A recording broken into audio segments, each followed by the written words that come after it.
Praise the lord. మన ప్రియుడు రక్షకుడైన యేసుక్రీస్తు పరిశుద్ధ నామములో ఈ ఉదయకాల సమయంలో డెలివరీ కార్యక్రమాన్ని చూస్తున్నటువంటి ప్రేమైన ఆత్మీయులారా, యేసు కృపా పరిచయం తరఫున ఇదిగో నా హృదయపూర్వకమైన వందనాలు తెలియజేస్తున్నానండి. అందరు బాగున్నారు కదండి. మీరు అందరు బాగుండాలి. దేవుడు మిమ్మల్ని మీ కుటుంబాలను సమృద్ధిగా దీవించి ఆశీర్వదించునుగాక. ఆమెన్. ఆమె అన్నారండి నాతో పాటుగా. ఆమెన్. సరే అండి, మంచిది. మరి దేవుని వాక్యాన్ని మనం ధ్యానించుకుందాం. ఈ పూట దేవుడు మనకు అనుగ్రహించినటువంటి వాక్య భాగాన్ని చూద్దామండి.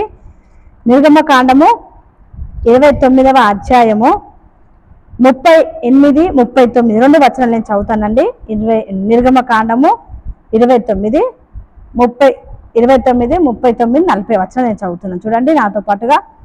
నీవు బలిపీఠం మీద నిత్యమును అర్పింపవలసినదేమనగా ఏడాదివి 2 గొర్రె పిల్లలను, ప్రతి దినము ఉదయమందు 1 గొర్రె పిల్లను, సాయంకాలమందు 1 గొర్రె పిల్లను అర్పింపవలెను.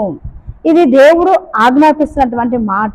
ఎవరికి అని అంటే మోషకి చెప్తున్నాడు, నువ్వు ఇలా ప్రజలకందరికీ ఇలా చెయ్యు అని చెబుతూ ఉన్నాడు. ఏం చెప్తున్నాడు, ఏం చేయమంటున్నాడు దేవుడు అని అంటే, బలిపీఠం మీద నిత్యము అర్పింపవలసినది విధము ఏదనగానంటే, బలిపీఠం మీద ప్రతిరోజు ఉదయం సాయంత్రము 1 గొర్రె పిల్లను అర్పించాలి అని దేవుడు చెప్తున్నాడు. అయితే దేవుడు మోషతో ఏమని చెప్పాడంటే 25వ అధ్యాయంలో 8వ వచనంలో ఏమంటున్నాడంటే, నేను వారిలో నివసించినట్లు వారు నాకు పరిశుద్ధ స్థలము నిర్మింపవలెను. దేవుడు కోరుకున్నాడండి, ఒక పరిశుద్ధమైన స్థలము నా కొరకు నిర్మించండి. నేను మీ మధ్యలో నివసించాలంటే, నేను మీకు దేవునై ఉండాలంటే, మీరు నాకు ప్రజలే ఉండాలంటే, నాకు ఒక ప్రత్యక్ష గుడారాన్ని నిర్మించండి అని దేవుడు కోరుకుంటాడు. అయితే దేవుడు కోరుకున్నట్టుగానే మరి మోషే అన్ని కూడా సిద్ధపరుస్తాడు, అన్ని చేస్తాడు. ఏదైతే చెప్పాడు, ఎంత కొలత, ఎంత వెడల్పు, ఎంత అని అన్ని కూడా సిద్ధపరిచి మోషే అన్ని చేస్తాడు. అయితే దేవుడు ఏమంటున్నాడంటే, బలిపీఠం మీద ప్రత్యక్ష గుడారము 3 భాగాలు, నేను ఎప్పుడప్పుడు చెప్తూ ఉంటానండి. 3 భాగాలు: ఆవరణము, పరిశుద్ధ స్థలము, అతి పరిశుద్ధ స్థలము. అయితే అడుగు పెట్టగానే కనిపించేది ఏంటంటే బలిపీఠం. బలిపీఠం మీద రోజు ఒక పని చేయాలి. ఏం పని చేయాలంటే బలి అర్పించాలి. ఉదయం సాయంత్రం 1 ఏడాది గొర్రెపిల్ల. ఏంటండి, ఏం అర్పించమంటున్నాడు? ఉదయం సాయంత్రము 1 గొర్రెపిల్లని, ఏడాది 1 సంవత్సరము వయసు ఉన్నటువంటి గొర్రెపిల్లను ఉదయం సాయంత్రం అర్పించాలి. అది ఎంతవరకు అర్పించాలంటే తరతరములకు కట్టడగా, ఒక నియమముగా మీరు ఉండాలి అని దేవుడు ఆ రోజుల్లో, ఎప్పుడంటే పాత నిబంధన గ్రంథంలో మన పితృల కాలంలో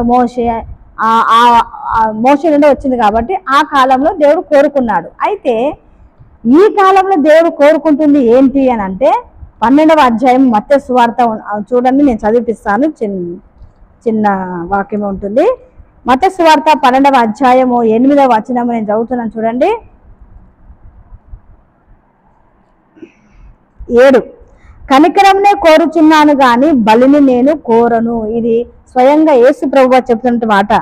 ఏమని చెప్తున్నంటే, కనికరంలో నేను కోరుతున్నాను కానీ బలిని నేను కోరట్లేదు. కొత్త నిబంధన గ్రంథంలోకి వచ్చేసరికి దేవుడు ఏం చెప్తున్నాడు మనతో, యేసు ప్రభు వారు ఏం చెప్తున్నాడంటే, ఆయన కనికరంను కోరుతున్నాడు, బలి కోరువాడు కాదండి. పాత నిబంధనలోనే బలులు, అయితే ఉదయం సాయంత్రం బలి అర్పించాలి. మరి కొత్త నిబంధనలో ఏంటి అంటే, బలి అనగా దేని గుర్తుగా ఉందనంటే, విరిగి నలిగిన హృదయానికి, మనసుకు గుర్తుగా ఉంది. చూడండి, దావీదు మహారాజు అంటారు చూడండి, ఏమనంటే కీర్తనలు 51, 16, 17 ఉంటుంది చూడండి. నీవు బలిని కోరువాడు కావు, కోరినడలా నేను అర్పించుదును. దహన బలి నీకు ఇష్టమైనది కాదు, విరిగిన మనసే దేవునికి ఇష్టమైన బలులు. దేవా, విరిగి నలిగిన హృదయములను నీవు అలక్ష్యము చేయవు అని అంటున్నాడు. ప్రేమైన దేవుని బిడ్డలారా, దేవుడు కావాల్సింది బలులు కాదండి. ఆ రోజుల్లో దేవుడు బలులు కోరుకున్నాడు, కానీ ఈ రోజుల్లో మరి దేవుడు కోరుకుంటుంది ఏంటంటే కనికరమును కోరుకుంటున్నాడు. అయితే ఉదయ సాయంత్రములు బలి అర్పించమంటున్నాడు. బలి అంటే ఏంటని మనం చదువుకున్నా కదండి. దావీదు అన్నట్టుగా విరిగినైన హృదయమే దేవునికి ఇష్టమైన బలి. విరిగిన హృదయముతో ఉదయ సాయంత్రములు ప్రార్థన చేస్తే ఆ యొక్క ప్రార్థన దేవుడు కోరుకుంటున్నాడు అండి. తర్వాత ఏం చెప్తారు, చిన్న మాట నేను చదివి వినిపిస్తాను చూడండి. 42వ వచనం, ఇదే నిర్గమకాండము 29, 42 చివరి వరుస చూడండి. నేను అక్కడికి వచ్చి మిమ్మల్ని కలుసుకుంటాను. ఎక్కడికి వచ్చి కలుసుకుంటాడంటే దేవుడు అని అంటే ఎక్కడైతే ఉదయ సాయంత్రం బలు అర్పిస్తారో, ఎక్కడైతే ఏ కుటుంబం అయితే ఏ గృహంలో అయితే విరిగినైన హృదయంతో దేవునికి ప్రార్థన చేస్తారో, స్తోత్రాలు చెప్తారో, పాటలు పాడి దేవుని వాక్యాన్ని ధ్యానించి అక్కడ ప్రార్థన చేస్తారో అక్కడికి దిగి వస్తాడంట దేవుడు. అక్కడికి దిగి వచ్చి ఆ కుటుంబాన్ని, ఆ కుటుంబంలో ఉన్నటువంటి ప్రజలందరినీ దేవుడు ఆశీర్వదిస్తాడట. హల్లెలూయా! ఎంత గొప్ప మాట అండి. ప్రేమ దేవుని బిడ్డలారా, మీ కుటుంబాల్లో మరి ప్రతిరోజు ఉదయ సాయంత్రములు దేవునికి ప్రార్థన చేస్తూ ఉండే కుటుంబాలుగా ఉండును గాక. అటు కృప దేవుడు మనకు అందరికి అనుగ్రహించును గాక. చిన్న ప్రార్థన చేస్తానండి. స్తోత్రము తండ్రి, సకల ఆశీర్వాదములకు కానభూతుడా, పరిశుద్ధుడా, మహోన్నతుడా, ఈ ఉదయకాల సమయంలో నీ పాద సన్నిధికి వస్తున్నాము తండ్రి. ప్రభా, ఎక్కడైతే మరి విరినైన హృదయముతో ఉదయ సంధ్యలో నాయన్ని సరలో ప్రార్థన చేసి స్తుతులు అర్పించి మొరపెడతారో అక్కడికి వస్తానని నువ్వు సెలవిచ్చావు ప్రభా. నీకు స్తోత్రాలు. పాత నిబంధనల గ్రంథంలో నాయన బలులు కోరుకున్నావు, కానీ ఇప్పుడు మాత్రం నువ్వు కనికరంలో కోరుతున్నావు తండ్రి. అయ్యా, విరిగిన హృదయంలో నాయన కనికరం కలిగిన హృదయంలో నువ్వు కోరుతున్నావు. అట్టి హృదయంతో ఎవరు ప్రార్థన చేస్తారో వాళ్ళు మధ్యలో దిగి వస్తానన్నావు తండ్రి. నీకు స్తోత్రాలు ప్రభు. ఉదయకాల సమయంలో ఇదిగో ప్రియులు నాయన ఈ వాక్య భాగాన్ని వింటున్నటువంటి ప్రియులందరినీ పేరు పైన జ్ఞాపకం చేసుకోండి.